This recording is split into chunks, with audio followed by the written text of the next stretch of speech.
Assalamualaikum warahmatullahi wabarakatuh.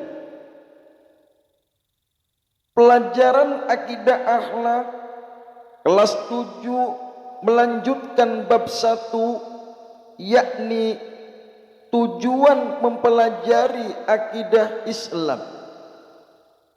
Perhatikan penyampaian berikut. C. Tujuan mempelajari akidah Islam. Akidah Islam sangat penting dipelajari dan dipahami bagi setiap muslim, sehingga akan menjadi sebab kuat imannya dan istiqomah mengamalkan Islam. Dengan demikian, tujuan mempelajari akidah Islam adalah sebagai berikut.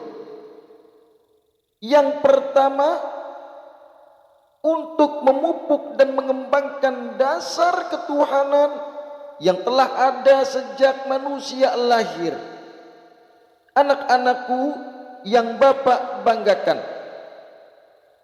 dengan mengetahui dasar ketuhanan manusia yang telah memberikan kesaksian sejak lahir bahwa Allah Subhanahu wa ta'ala sebagai Tuhannya, maka perlunya kita meningkatkan keimanan melalui amal kebaikan agar senantiasa mendapat ridha Allah Subhanahu wa ta'ala, serta diberikan keselamatan, baik keselamatan di dunia maupun keselamatan di akhirat. Kemudian yang kedua adalah untuk menghindarkan diri dari kemusyrikan. Anak-anakku yang Bapak banggakan, di antara tujuan seseorang mempelajari akidah yang benar adalah agar tidak terjadi penyimpangan dan tersesat dari jalan yang telah Allah Subhanahu wa ta'ala tentukan.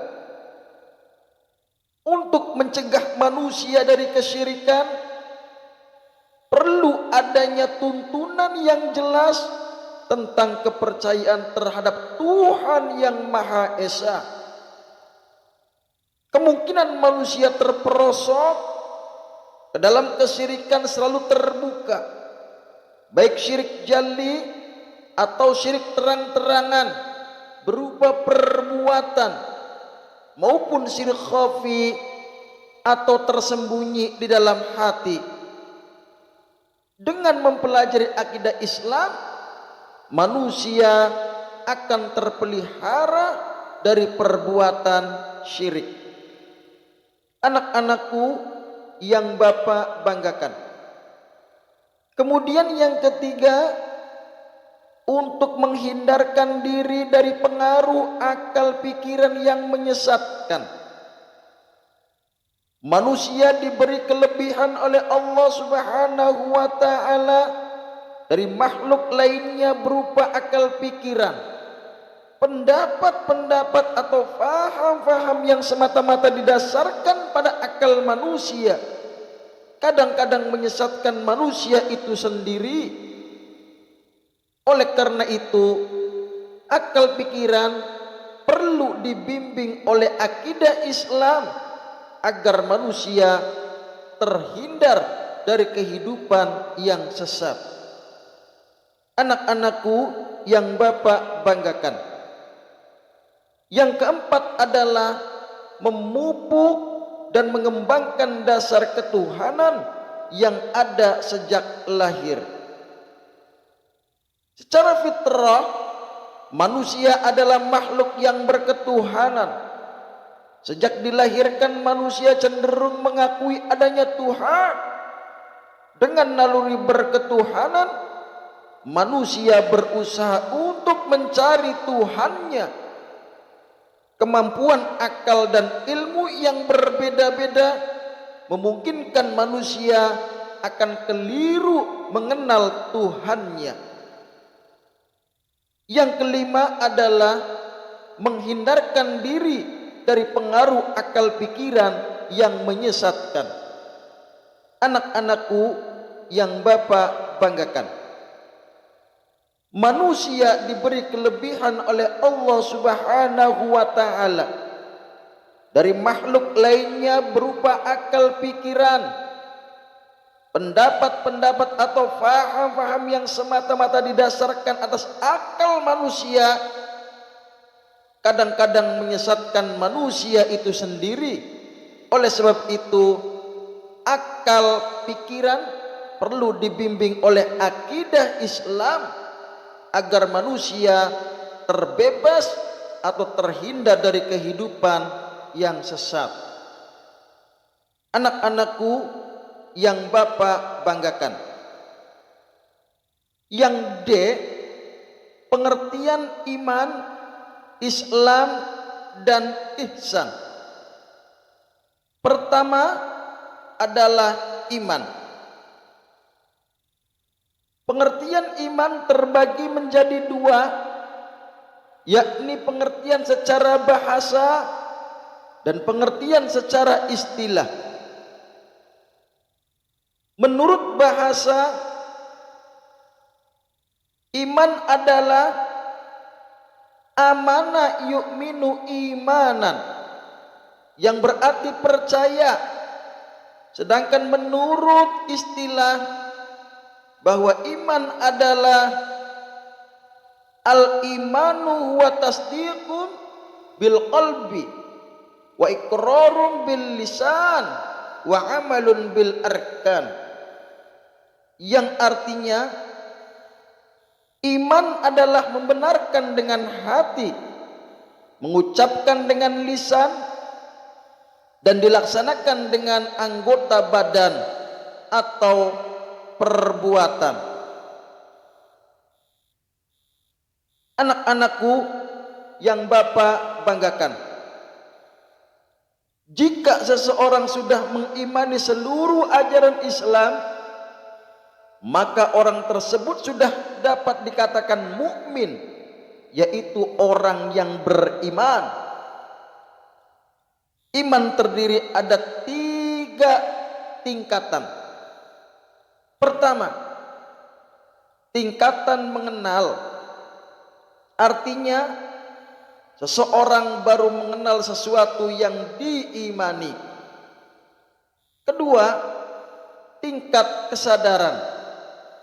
Artinya iman seseorang sudah lebih tinggi karena sesuatu yang diimani disadari oleh alasan tertentu. Kemudian yang ketiga, tingkat hakul yakin. Artinya iman yang tertinggi, seseorang mengimani sesuatu tidak hanya mengetahui dengan alasan tertentu, tapi diikuti dengan ketaatan dan berserah diri kepada Allah Subhanahu wa ta'ala. Yang kedua adalah Islam. Islam secara bahasa aslama yuslimu islaman, yang artinya tunduk, patuh, menyerah diri dan selamat.